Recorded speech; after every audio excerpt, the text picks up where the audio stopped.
I'm driving right now, so pardon the noise. If you hear some extra sounds, that's me moving. Don't worry, I'm driving safely. I have one hand on the steering wheel and one eye open, so don't fret.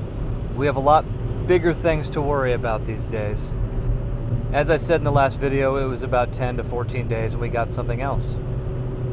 I didn't know what it would be, but I knew once it happened it would be fairly obvious because of how it would fit, like another puzzle piece perfectly into the framework. I was at work talking to a colleague, another teacher, and she said she loved traveling. I immediately became curious, as you could imagine, and asked where. The first word that comes out of her mouth, Greece. Of course it would be Greece. Who doesn't love Greece? But she says the weather was terrible. It was always raining and windy. Interesting. I get back home after work, another grueling day at the school. I check the world news. Greece is flooding. Terrible rainstorms, flooding in the streets, cars washing away, utter destruction and dismay. What are the chances that somebody would tell me about Greece flooding and heavy rains the same day I find out on the news? And no, she wasn't aware of this. Neither of us were. We were too busy, too dedicated to the pedagogical craft, educating minds, to be learning about the news. We didn't know. We just happened to talk about Greece having issues with powerful rainstorms. So I find out about this. I look out the window of my car at the full moon. Of course it would be the full moon. But how does this fit? How does this fit the framework of what we've been talking about, the cattle industry? The eradication of bison, cattle mutilations, which still haven't come back, for the record, and you need to remember that because they're not coming back.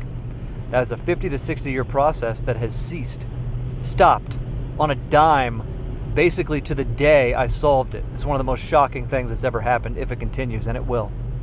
And you should make note of that and tell people about it. But how does Greece fit?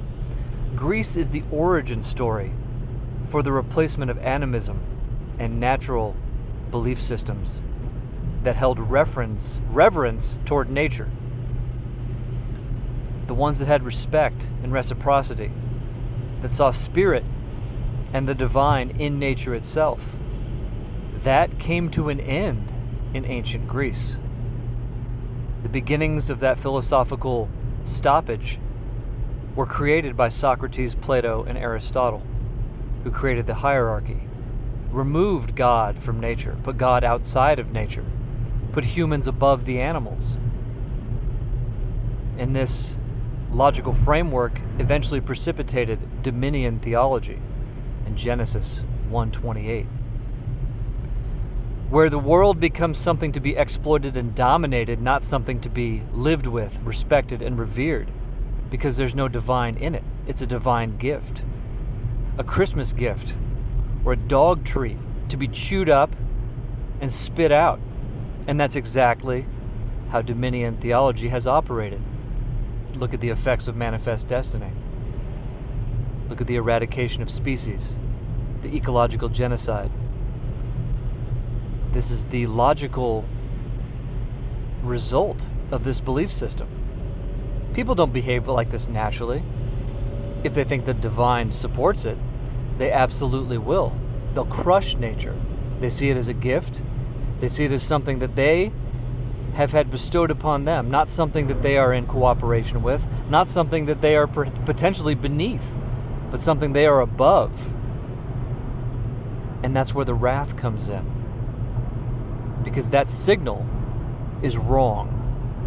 And I think Mother Nature is now in a sequence of correcting that violation of nature. And I'd say in another 10 or 14 days, between December 14th and December 17th, there will be another demonstration. Could this be the Drake Passage earthquake that creates a large tsunami that impacts Buenos Aires? It could be. It could be something else, but it will be obvious how it fits. The Greece floods, this is the origin of where everything went wrong in terms of mankind's relationship with nature. That's where things shifted. Previously, for tens of thousands of years, humans Just as they needed rock and fire and water, they also needed this bond, this connection and reverence with Mother Nature. They saw the gifts it brought. They saw the terror it could bring as well, and they respected it. They didn't put themselves above it. Not until about 1600 years ago, when everything changed. And now we're in this sequence. The sun still hasn't calmed down. X-class solar flare after X-class solar flare. Flooding. And what's next? It will be something. It'll happen in about 10 to 14 days. That's a guarantee. So let's connect this interesting synchronicity or sign that I received from work in this little conversation where there was reference made to something I needed to notice, another puzzle piece for this framework. And again, this is food for thought. I wouldn't put a 100% stamp on this. I feel pretty good about it though. I put a 100% stamp on the mutilations not coming back. I would do that right now. But here's another thing that's interesting. I focused on Argentina. The mutilations there were numerous in the thousands this century. There's been all sorts of escalation, volcanic escalation, seismic activity, floods in the places predicted by my formula. Well, how about this? There was a song written and released in 1976 called Don't Cry for Me, Argentina, from Evita. 1976 is approximately when mutilations began. If you read the lyrics, there's a reference to 6s and 7s. Well, maybe this is nothing, but look what's happening right now. The most pervasive and popular meme I've ever experienced as an educator across all grades and all schools. Kids saying 6-7 repeatedly. It's an old English phrase that means things are in disarray, disorder, something's wrong. Chaos is upon us. 6-7. Everybody thinks it's just an annoying meme, but it's chanted so regularly and so meaninglessly, if you ask kids, they couldn't tell you what it means, that it's a little strange. And it shows up in this song from 1976, Don't Cry for Me, Argentina. It's a little too on the nose, I'd say.